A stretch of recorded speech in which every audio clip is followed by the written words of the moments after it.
नमस्कार.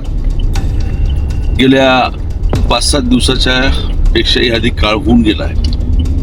संपूर्ण बोदेगाव, पारमटाकळी असेल, हदगाव असेल, गोळेगाव, लाडजळगाव असेल, सातत्यानं संशयित चोरांच्या धाकानं, भीतीनं सर्व परिसरात एक घबराटीचं वातावरण निर्माण झालेलं आहे.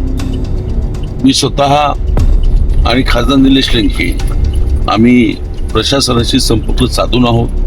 वरिष्ठ पोलीस अधिकाऱ्यांशीही मी स्वतः देखील बोललेलो आहे.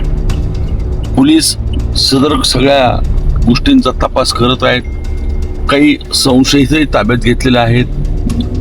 काही टहळणी पथकही विविध भागामध्ये त्यांचे साध्या वेशामध्ये फिरत आहेत. ड्रोनचा वापर केल्यामुळं अधिक भीतीचं वातावरण या परिसरात आहे. परंतु निश्चित संपूर्ण प्रशासन या बाबतीत मार्गावर आहे. आम्ही देखील सातत्याने संपर्कात आहोत.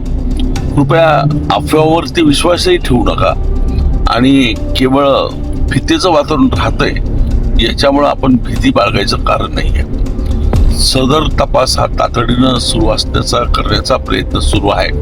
आम्ही सर्वजण सर्व प्रशासनाच्या संपर्कात आहोत आणि कार्यकर्त्यांच्याही संपर्कात आहोत. कुणीही याच्या बाबतीत काळजी करू नये आणि भीती बाळगू नये.